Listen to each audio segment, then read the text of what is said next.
وإن يمسسك الله بضر فلا كاشف له إلا هو، وإن يمسسك بخير فهو على كل شيء قدير، وهو القاهر فوق عباده، وهو الحكيم الخبير.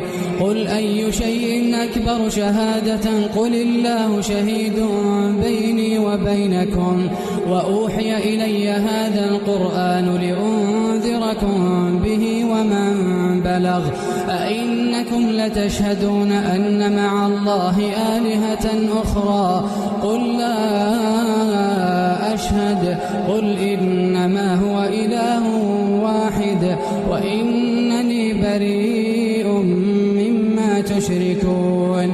الذين آتيناهم الكتاب يعرفونه كما يعرفون أبناءهم، الذين خسروا أنفسهم فهم لا يؤمنون. ومن أظلم ممن افترى على الله كذبا أو كذب بآياته، إنه لا يفلح الظالمون.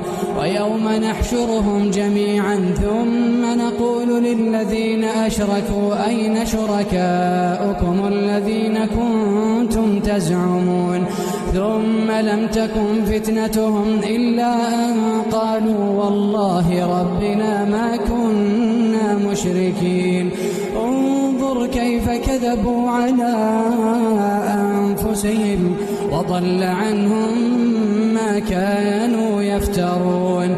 ومنهم من يستمع إليك وجعلنا على قلوبهم أكنة أن يفقهوه وفي آذانهم وقرا، وإن يروا كل آية لا يؤمنوا بها، حتى إذا جاءوك يجادلونك يقول الذين كفروا إن هذا إلا أساطير الأولين، وهم ينهون عنه وينأون عنه، وإن يهلكون إلا أنفسهم وما يشعرون.